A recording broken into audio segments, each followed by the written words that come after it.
कंदकोट भरिसां पुलिस मुक़ाबले में ॿ ॾोहारी मारिजी विया आहिनि। ओगाही लाड़े वटि 20 सेक्शन पुलिस ऐं ॾोहारनि विच में मुक़ाबलो थी पियो। फायरिंग जी ॾेवठ में ॿ ॾोहारी मारिजी विया। मारिजी वियल ॾोहारनि जी सुञाणप न थी सघी आहे। एएसपी कंदकोट मोहम्मद मुराद गांगरे जो चवणु आहे त पुलिस ऐं रेंजर जे गॾियल ऑपरेशन में नंदवाणी ऐं बहलकाणी गैंग जा ॿ ॾोहारी मारिजी विया आहिनि। कंदकोट मां अहम ख़बर नाज़रीन खे ॾियूं पिया त कंदकोट भरिसां पुलिस मुक़ाबले में ॿ ॾोहारी मारिजी विया आहिनि। ओगाही लाड़े वटि 20 सेक्शन पुलिस ऐं ॾोहारनि विच में मुक़ाबलो थियो। फायरिंग जी ॾेवठ में ॿ ॾोहारी मारिजी विया। मारिजी वियल ॾोहारनि जी सुञाणप न थी सघी आहे।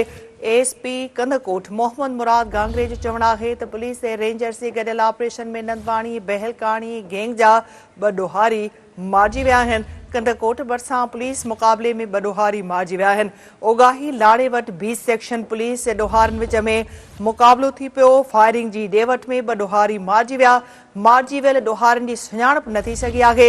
एएसपी कंदकोट मोहम्मद मुराद गांगरो जो चवणु आहे त पुलिस ऐं रेंजर्स जे गॾियल ऑपरेशन में नंदवाणी ऐं बहलकाणी गैंग जा ॿ ॾोहारी मारिजी विया आहिनि। कंदकोट भरिसां पुलिस मुक़ाबले में ॿ ॾोहारी मारिजी विया आहिनि। ओगाही लाड़े वटि 20 सेक्शन पुलिस ऐं ॾोहारनि विच में मुक़ाबलो थियो। फायरिंग जी ॾेवठ में ॿ ॾोहारी मारिजी विया। मारिजी वियल ॾोहारनि जी सुञाणप न थी सघी आहे।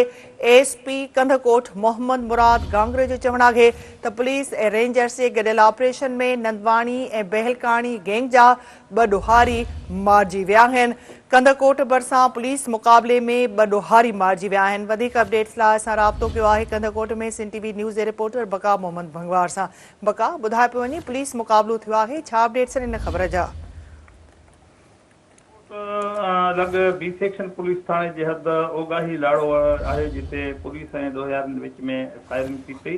राब्ते ते SHO 20 सेक्शन ॿुधायो त असां रोड सां मामूल मुताबिक़ पंहिंजो गश्त करे रहियासीं त साम्हूं हथियारबंद ॾिठासीं जंहिं असां मथां फायरिंग शुरू करे ॾिनी, जंहिंजे जवाबी फायरिंग में ॿ ॾोहारी जेका आहिनि त फायरिंग दौरान मारिजी विया आहिनि।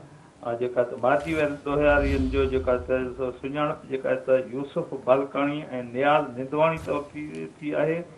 जेका राब्ते ते SSP मोहम्मद मुराद घांगरो ॿुधायो त रेंजर ऐं पुलिस जी जेका त गॾियल ऑपरेशन इन इलाइक़े में हलंदड़ हो, जंहिंमां जेका त इहे ॾोहारी जेका ऑपरेशन खे ख़तमु करण जे लाइ रोड ते निकिरी आया, जंहिंजो पुलिस सां पिणु मुक़ाबिलो थी पियो, जंहिंजे खां पोइ इहे ॿ ॾोहारी जेके आहिनि त मारिजी विया आहिनि।